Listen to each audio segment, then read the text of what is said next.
I never thought a single note could change the course of a night, or expose the truth that had been hiding behind the curtains of my own life. But that's exactly what happened.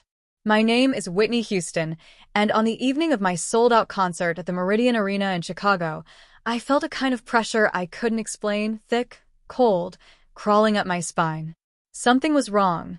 I could sense it in the silence of the dressing room, in the way people whispered when they thought I couldn't hear, in the glances that slid away the second I looked up. Fame brings many things: love, admiration, opportunity.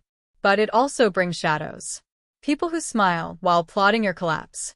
People who stand close just to pull the plug when it hurts the most. I had spent years on stages around the world, but that night felt different. Heavier. Like the world wanted me to sing, but someone backstage wanted me quiet. The minute I stepped onto that stage, I could feel it. The tension humming in the cables, the suspicious flicker in the lights, the sound technician avoiding eye contact. My band kept shifting nervously, waiting for something none of us could name. And when I reached for the microphone, the air felt charged, like danger had been waiting for me all along. They tried to silence me. They tried to break me. They tried to remind me that even legends can fall. But what they didn't know is that I had a voice stronger than fear, stronger than sabotage, stronger than every hidden hand working against me. And when the moment came, when the music cut, when the arena plunged into darkness, when thousands of people gasped, I opened my mouth and released a note so powerful it split the silence in half. A note that exposed every secret. A note that defied every threat. A note that shattered the arena. And that was only the beginning. I could always tell when a storm was coming, not the kind that rolled across the sky, but the kind that rose quietly inside people.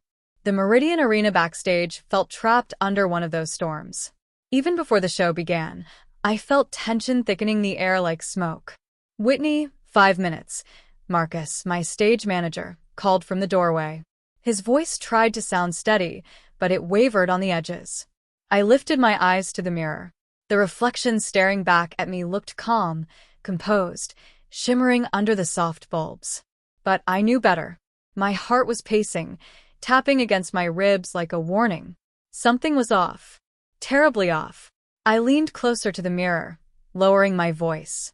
"Marcus, what's going on out there?" He hesitated. A dangerous hesitation, the kind that told me there was truth behind it. "Everything's fine," he said too quickly. "Just regular pre-show chaos." Chaos was normal. Lies weren't.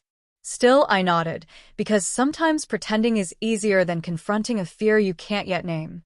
When the knock on the door came, sharp, rushed, I straightened. It was Paul, my sound engineer. He looked shaken. Sweat on his forehead. Red around his eyes. He wouldn't even step fully inside. "Whitney," he said, voice low, "there's been an issue with the main audio line." My stomach tightened. "What kind of issue?" He swallowed hard. "Someone tampered with it." The room fell silent. Marcus turned to him. "We talked about this. Don't bring that to her before the show. She deserves to know." Paul snapped, finally lifting his eyes to me. "If it fails during her set, it could shut down her entire performance." My pulse spiked. "Could? Or will?" "Could," he repeated, but the way his jaw clenched told me he meant something closer to will. For a few seconds, no one spoke.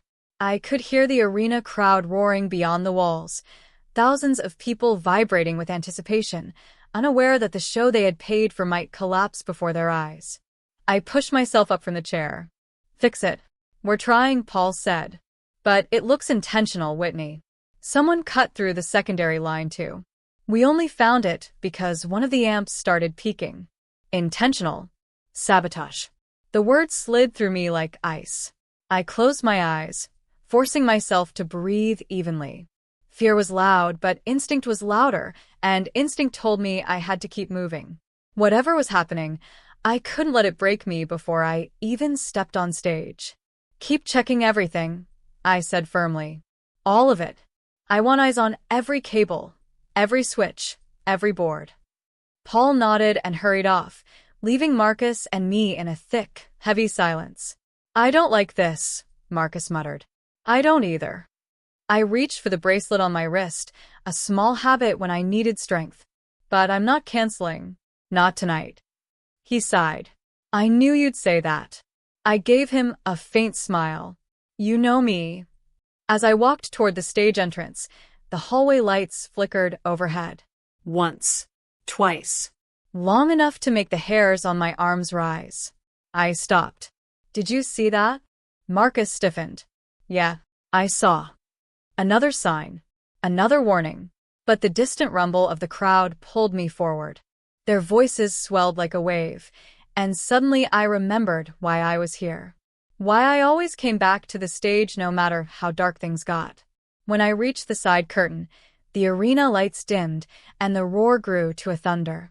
I felt the ground vibrate beneath my heels. My name echoed. Whitney, Whitney, Whitney, like a heartbeat shaking the rafters. I gripped the microphone. Cold. Too cold. The metal bit into my palm, as if reminding me of everything at stake. I stepped forward. 1 breath. 2. And then, the house lights flickered again. The soundboard hissed. A burst of static cracked in my ear monitor. I froze. Something, or someone, was telling me this was only the beginning. The moment I stepped onto the stage, I felt the tension coil tighter, like a rope slowly pulling around my throat. The arena lights brightened just enough for me to see the first rows, faces glowing with excitement, hands raised, phones already recording. They had no idea that the air behind the scenes was thick with panic. The band's intro began, low and steady, but I could hear something off. A slight distortion. A quiet hiss lurking beneath the melody. I glanced toward Paul at the soundboard. He was frantically twisting knobs, checking connections, his shoulders rising and falling with sharp breaths. Whitney, he murmured into my in-ear monitor. The signal's unstable. Stay ready. Stay ready. For what? A collapse? A blackout? Another sabotage? But I couldn't show fear. Not to them. Not to the thousands of people who came to hear my voice heal them in ways the world never could. I raised the microphone and began the first verse. My voice carried, smooth and strong, but underneath the confidence I projected, my pulse hammered like it wanted to escape my chest.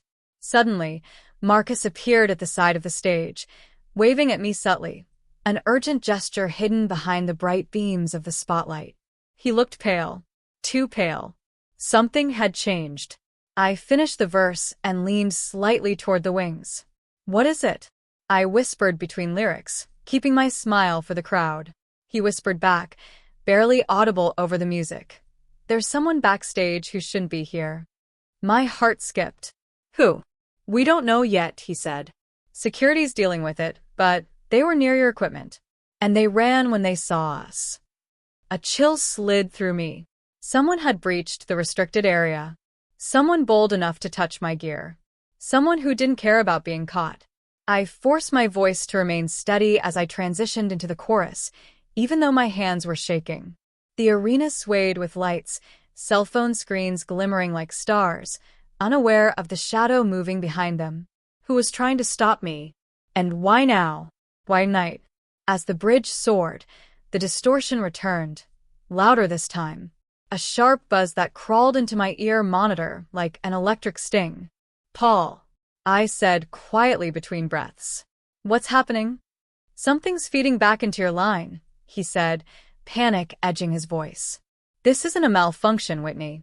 Someone's overriding the board. Override it back. I hissed.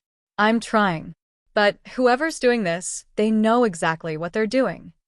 My hands trembled. Not from fear of failure, but from the terrifying realization that this wasn't amateur sabotage.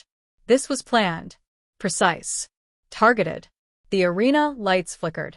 The band looked around, confused. The crowd murmured. And for one awful second, the sound dipped, just enough for a ripple of uncertainty to sweep through the audience. I pushed harder, projecting my voice above the failing system, refusing to let it collapse. Then I saw him. A man I didn't recognize, who'd pulled over his head, darting behind a stack of speakers.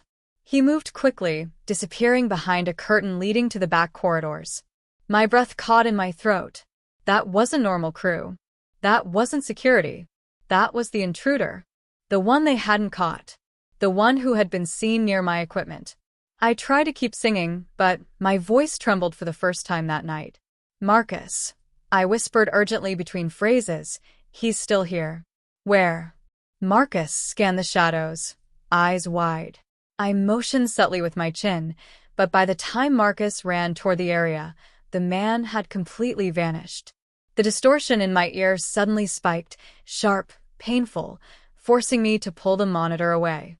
Then, without warning, the entire left side of the sound system died. The crowd gasped, leaning forward, confused, concerned, waiting for me to do something, anything. I stood frozen for a single breath. Someone was trying to silence me, and now they were getting bolder. The moment I stepped onto the stage, I felt the tension coil tighter, like a rope slowly pulling around my throat. The arena lights brightened just enough for me to see the first rows, faces glowing with excitement, hands raised, phones already recording. They had no idea that the air behind the scenes was thick with panic. The band's intro began, low and steady, but I could hear something off. A slight distortion. A quiet hiss lurking beneath the melody. I glanced toward Paul at the soundboard. He was frantically twisting knobs, checking connections, his shoulders rising and falling with sharp breaths.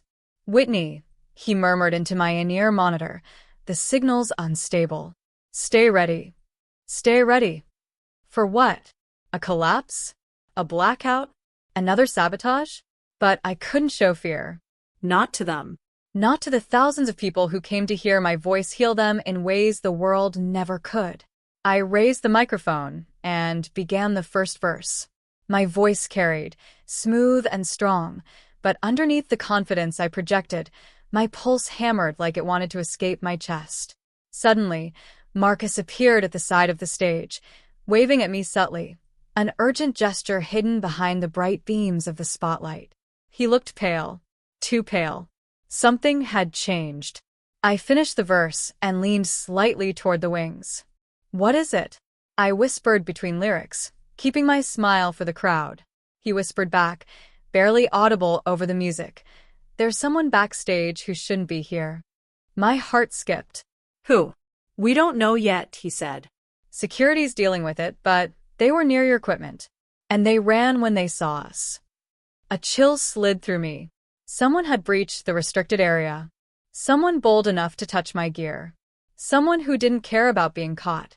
I forced my voice to remain steady as I transitioned into the chorus, even though my hands were shaking. The arena swayed with lights, cell phone screens glimmering like stars, unaware of the shadow moving behind them. Who was trying to stop me? And why now? Why tonight? As the bridge soared, the distortion returned, louder this time. A sharp buzz that crawled into my ear monitor like an electric sting. Paul, I said quietly between breaths. "What's happening?" "Something's feeding back into your line," he said, panic edging his voice. "This isn't a malfunction, Whitney. Someone's overriding the board." "Override it back," I hissed. "I'm trying. But whoever's doing this, they know exactly what they're doing." My hands trembled, not from fear of failure, but from the terrifying realization that this wasn't amateur sabotage. This was planned, precise, targeted. The arena lights flickered. The band looked around, confused. The crowd murmured. And for one awful second, the sound dipped, just enough for a ripple of uncertainty to sweep through the audience. I pushed harder, projecting my voice above the failing system, refusing to let it collapse. Then I saw him. A man I didn't recognize, hood pulled over his head, darting behind a stack of speakers. He moved quickly, disappearing behind a curtain leading to the back corridors. My breath caught in my throat. That wasn't normal crew. That wasn't security. That was the intruder. The one they hadn't caught. The one who had been seen near my equipment. I tried to keep singing, but my voice trembled for the first time that night. "Marcus," I whispered urgently between phrases. "He's still here." "Where?" Marcus scanned the shadows, eyes wide. I motioned subtly with my chin, but by the time Marcus ran toward the area, the man had completely vanished. The distortion in my ear suddenly spiked, sharp, painful, forcing me to pull the monitor away. Then, without warning, the entire left side of the sound system died. The crowd gasped, leaning forward, confused, concerned, waiting for me to do something, anything. I stood frozen for a single breath. Someone was trying to silence me, and now they were getting bolder. The assistant's trembling hand held the crushed radio like it was something poisonous. I could see the fear in her eyes before she even spoke, and that was enough to make my stomach twist. Marcus snatched the broken device from her. Where was this? In the lower corridor, she said, voice cracking. By the back entrance to the stage lift. The stage lift. My direct access point. Whoever this person was, they weren't just sabotaging equipment, they were cutting through the arteries of the entire arena. Give it to me, I said. Marcus hesitated, but finally placed the crumpled radio in my hand. Wedged between its twisted metal edges was a small piece of paper, creased, smudged, and torn around the corners. I unfolded it slowly. For words, written in thick, jagged marker. Stop singing or fall. My breath caught in my throat. The world around me blurred, sound fading like someone had pressed mute on reality. The assistant gasped softly. Marcus cursed under his breath. Paul suddenly appeared at my side, having run from the far end of the stage. Whitney, we need to leave. Now. This isn't just sabotage. This is a threat. A real threat. Direct. Personal. The kind that crawls into your bones and shakes something loose. For a moment, I stood frozen in the middle of the stage as the crowd slowly regained its energy, believing the chaos had been handled. They cheered my name again, chanting rhythmically, Whitney, Whitney, Whitney, as if their voices could shield me from the rising storm. But backstage? It felt like a battlefield. Security guards sprinted through corridors. Crew members whispered frantically. Radios buzzed with overlapping orders. Someone even yelled about locking down the truck bay to prevent an escape. And yet, he was still inside. I could feel it. That presence. That watchful shadow. Marcus placed a firm hand on my arm. This isn't up for debate. We're escorting you to the safe room. I pulled away. No. Whitney. No. I repeated, louder, stronger. I'm not hiding. Not from someone trying to scare me into silence. Paul stared at me like I'd lost my mind. With all due respect, you don't understand. I understand perfectly. I stepped forward, voice steadying despite the tremor beneath it. Someone thinks they can take my voice away. Someone believes that fear will stop me. But fear has never controlled me, Paul. Not now. Not ever. A sudden explosion of shouting erupted from the far side of the stage. Security rushed toward the catwalk staircase, men in uniforms pushing through the chaos with fierce urgency. Someone radioed in. He's seen again, east staircase. He's heading toward the lighting grid. Seal the exits. My blood ran cold. He's above us again, Marcus said, horror widening his eyes. Whitney, you can't stay here.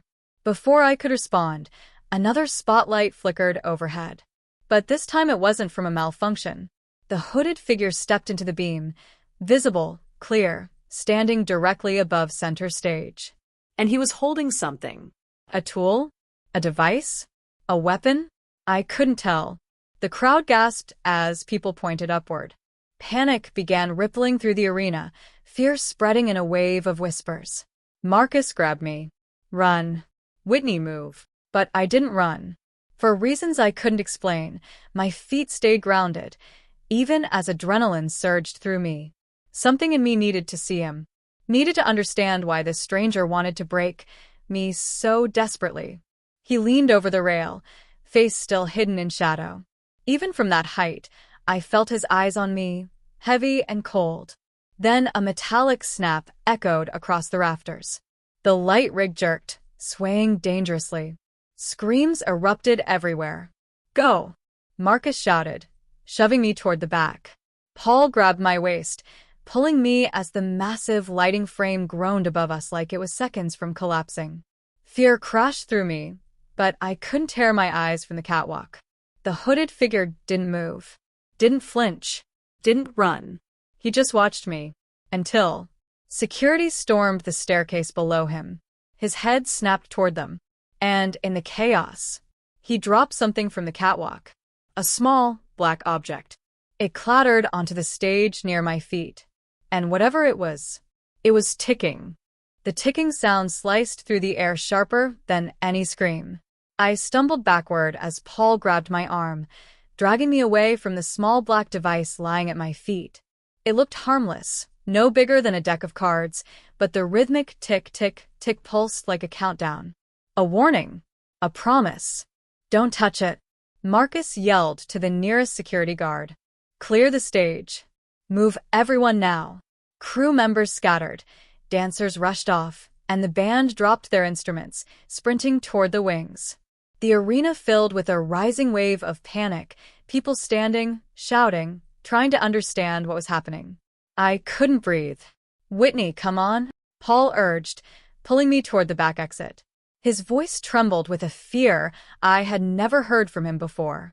But as my heels skidded across the stage floor, something inside me resisted, some force rooted in the shock, the betrayal, the sheer violation of it all. I twisted out of Paul's grip. I'm not leaving until we know what it is. Whitney, are you out of your mind? Marcus barked. If that thing goes off, then tell me what it is. My voice broke, not from fear but from anger, a rising fury I could no longer contain. Is it a bomb? Is it a threat? What did he drop? One of the security guards approached cautiously, speaking into his shoulder radio. Device located. Possible detonation mechanism. Requesting immediate. Then it happened. The ticking stopped. All at once. A silence so violent, so absolute, it felt like something inside the arena had fallen dead. Every muscle in my body froze. My throat tightened until I could barely inhale. The security guard nearest the device stopped mid-step, staring at it with wide, terrified eyes. Marcus whispered, "Oh, God." But instead of exploding, the device emitted a different sound, a faint click, followed by a burst of static. A tiny red light blinked twice, and then a distorted voice crackled through a hidden speaker. Not loud, not clear, just enough to slice right into my spine. A voice sang my name. Whitney. I staggered back, feeling the blood drain from my face. Paul's hand clamped around my wrist again, tighter this time. The voice continued, grainy and warped, but unmistakably deliberate. You should have stopped. A cold wave rolled through the arena, swallowing every gasp, every whisper, every heartbeat. You should have listened. Another click. Then silence. The red light went dark. It's a recording, the guard said shakily, bending down with professional caution. Not explosive. A message. A threat. But the absence of a bomb didn't bring relief. It made everything worse. Because a message meant intent. It meant planning. It meant someone had taken their time to create fear with precision. Marcus turned to me. We need to get you out of here. Now. No, I whispered, voice trembling. I need answers. He shook his head. Not here. Not with someone hunting you in the rafters. And as if summoned by his words, a fresh eruption of shouting burst from the far side of the arena. He's running. South corridor. Heading toward loading dock. Lock the exits. Security surged like a wave toward the lower hallways. Radios crackled with frantic commands, and the arena lights flashed emergency patterns as the audience was ushered into controlled evacuation. Paul grabbed both my shoulders. Whitney, look at me. Look at me. I forced my eyes to meet his. You are not safe, he said. This is bigger than one cut wire or some broken lights. This man isn't trying to embarrass you, he's trying to break you psychologically. And he's escalating. His words hit me harder than the device ever could have. Escalating. Targeting. Watching. The crowd's fear, the chaos, the failure. Whoever this was, they wanted me silenced. Not dead. Silenced. And they were willing to destroy everything in my world to make that happen. I felt something heavy shift inside my chest. A realization. A truth I'd been avoiding since the first cut wire. He knows me, I whispered. Marcus frowned. What do you mean? He's studying me, I said, breath trembling. He knows my shows, my cues, my staff. He knew where I stand, where the lights hang, where the cameras blind. Paul's face hardened. Are you saying someone from inside? I didn't answer, because the truth was too terrifying to speak. Then the assistant, the same one who brought the second note, ran up to us, breathless, eyes wide with terror. They found something else, she said, almost choking on the words. In the dressing room. Marcus stiffened. What did they find? She swallowed hard. A photograph, she whispered, of Whitney, taken tonight, before she even walked on stage. My knees almost buckled. Someone had been in my room. Someone had stood where I stood, close enough to photograph me without me knowing. And on the back of the picture, she added, there's writing. What kind of writing? I asked, though my voice was barely air. She hesitated. It says, I'm closer than you think. The world tilted. The photograph shook in my hands as if it carried its own heartbeat. My own face stared back at me, frozen, vulnerable, unaware. The angle was close. Intimate. Too intimate. It wasn't taken from a doorway or a hallway. It was taken from inside my dressing room. I felt the walls closing in. The air thickened. Every sound, the shouts of security, the distant echoes of evacuating crowds, the frantic crackle of radios, blurred into a low hum. All I could focus on were the words scrawled across the back of the photograph. I'm closer than you think. Marcus took a step toward me. Whitney, we need to get you somewhere safe. But my voice came out hollow. Safe? Safe from who? Someone who walks around with clearance? Someone who knows every inch of this arena? Someone who was in my dressing room, and none of us noticed. Paul's jaw tightened. We're going to figure out who did this. But you have to leave this building. I can't leave, I said softly. Marcus stared at me like I'd lost my mind. Why not? Because running won't stop him. And this, I held up the photograph. This isn't about scaring the arena, or the crew, or the audience. Paul frowned. Then what is it about? It's about me. My voice cracked. He wants to break my voice. My spirit. My presence. And if I run, he wins. The assistant hovered behind us, trembling. Security found something else, she whispered. In the ventilation room. My stomach dropped. What now? She held out a small envelope, sealed with tape. Marcus took it carefully, sliding his fingers underneath the flap. Inside was a single page of lined notebook paper. The handwriting was jagged, frantic, but unmistakably deliberate. You think your voice can drown out the truth. But I know who you are when the lights go out. And I'm not done. A cold chill kissed the back of my neck. Paul exhaled sharply. He's obsessed. Marcus rubbed his forehead. This has gone beyond a threat. This is personal fixation. We're dealing with someone who planned this for a long time. I lowered the paper, feeling my pulse echo in my throat. Then we need to know who. Before either of them could respond, 3 security guards sprinted toward us. Their leader, a tall man with a military build, stopped inches from us, breathing hard. We've got him cornered, he said. South Mechanical Corridor. Dead end. He's trapped. My heart dropped.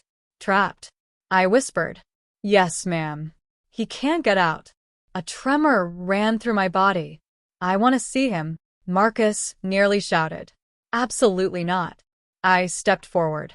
Marcus, this ends tonight. I need to see who's been doing this. I need to understand why. Paul stared at me, conflicted, torn between fear and respect. If you're going, we're going too. We moved together through the backstage maze, corridors buzzing with panic, doors thrown open, shadows dancing under emergency lights. The mechanical corridor was colder than the rest of the arena, metal pipes running overhead, the hum of machinery vibrating the walls. Security stopped abruptly. He's in there, the leader said, pointing toward the final door at the end of the hall. The hum of the building seemed to fade under the weight of the moment. Marcus squeezed my shoulder. Whitney, if anything feels wrong, you turn around. You hear me? I nodded.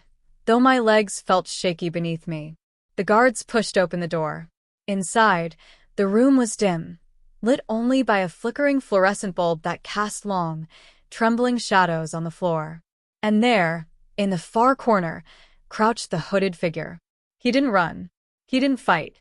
He just lifted his head slowly, revealing a face drained of color, eyes wild and glassy. He whispered, "I knew you'd come." My breath froze. "Who are you?"